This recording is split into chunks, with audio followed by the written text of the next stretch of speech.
Dictation start होगा 5 second बाद। Start.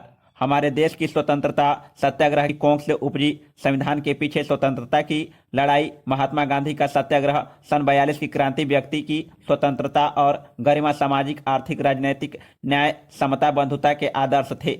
सन 42 की भारत छोड़ो क्रांति का प्रस्ताव था। राज्य अनिवार्य रूप से उत्पादक जनता का, यानी खेतों और कारखानों में काम करने वाले मजदूरों का होना चाहिए। संविधान की प्रस्तावना में इनका समावेश है। प्रस्तावना में कहा गया है, हम भारत के लोग भारत को एक संपूर्ण प्रभुत्व संपन्न लोकतंत्रात्मक गणराज्य बनाने के लिए तथा उसके समस्त नागरिकों सामाजिक, आर्थिक और राजनैतिक न्याय, विचार, अभिव्यक्ति, विश्वास, कर्म और उपासना को स्वतंत्रता, प्रतिष्ठा और अवसर की समता प्राप्त कराने के लिए तथा उन सब में व्यक्ति की गरिमा और राष्ट्र की एकता सुनिश्चित करने वाली बंधुता बढ़ाने के लिए दृढ़ संकल्प होकर इस संविधान सभा में इस संविधान को अंगीकृत, अधिनियमित और आत्मपर्पित करते हैं। पैरा। संविधान की प्रस्तावना में लोकतंत्रात्मक गणराज्य, न्याय, स्वतंत्रता, समता, बंधुता और व्यक्ति की गरिमा को आधार माना है। इस आधार पर संविधान को बनाया गया है। इसी प्रस्तावना को ठोस रूप देने के लिए संविधान के अनुच्छेद बनाए गए हैं। मौलिक अधिकारों के अनुच्छेदों में कानून के आगे बराबरी, अस्पृश्यता का अंत, भाषण और अभिव्यक्ति की स्वतंत्रता, अनुचित गिरफ्तारी से रक्षा, व्यक्तिगत स्वतंत्रता की रक्षा, धर्म स्वतंत्रता का अधिकार, अल्पसंख्यकों के हितों के संरक्षण की गारंटी दी गई है। मूल अधिकारों के ये अनुच्छेद प्रस्तावना की मूल बातों को गारंटी देते हैं। निर्देशक तत्व के प्रकाश में संविधान के अनुच्छेदों का भाष्य करना साधु बुद्धि संगत होना न ब्रिटिश साम्राज्य जन्य सीआरपीसी और आईपीसी द्वारा अनुच्छेद 39 में कहा गया है कि राज्य अपनी नीति को विशेषता ऐसा संचालन करेगा, निश्चित रूप से समान रूप से नर और नारी सभी नागरिकों को जीविका के पर्याप्त साधन प्राप्त करने का अधिकार हो। पैरा। समुदाय की भौतिक संपत्ति का स्वामित्व हो और नियंत्रण इस प्रकार से बटा हो कि जिससे सामूहिक हित का सर्वोत्तम रूप से साधन हो। आर्थिक व्यवस्था इस प्रकार चले जिससे धन और उत्पादन साधनों का सर्व साधारण के लिए अहितकारी केंद्र न हो, आदि आदि। पैरा। संविधान के अनुच्छेद 41 में कहा गया है, राज्य अपने आर्थिक सामर्थ्य और विकास की सीमाओं के भीतर काम पाने के, शिक्षा पाने के तथा बेकारी, बुढ़ापा, बीमारी और अंग हानि तथा अन्य अभाव की दिशाओं में सार्वजनिक सहायता पाने के अधिकार को प्राप्त कराने का कार्य साधक उपबंध करेगा।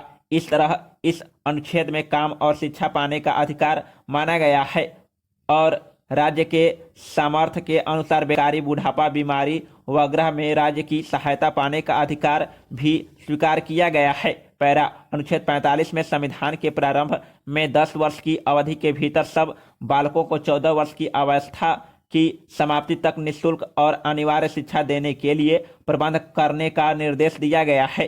पैरा।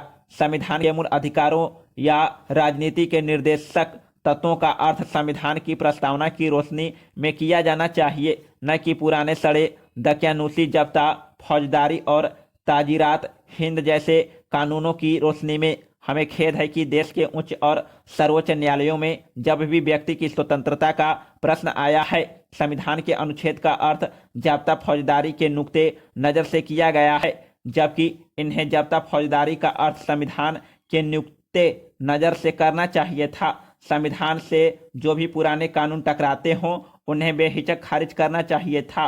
पैरा। हमारा शांतिपूर्ण और अहिंसक प्रतिकार का आंदोलन है। अहिंसक प्रतिरोध के बिना सरकार पागल हो जाती है। इसलिए गांधी जी ने कानून में सत्याग्रह और अहिंसक प्रतिरोध को वैध मानने पर बराबर जोर दिया है। हमें दुख है कि सत्याग्रह की पेट से जन्मी सरकार और व्यवस्था अपने माँ के पेट पर ही बराबर लात मार रही है।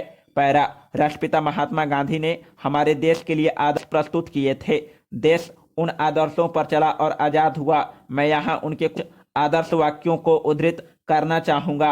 10 फरवरी 1943 को उन्होंने कहा है, मेरी मांग है कि कानून में अहिंसक विरोध को स्थान होना चाहिए।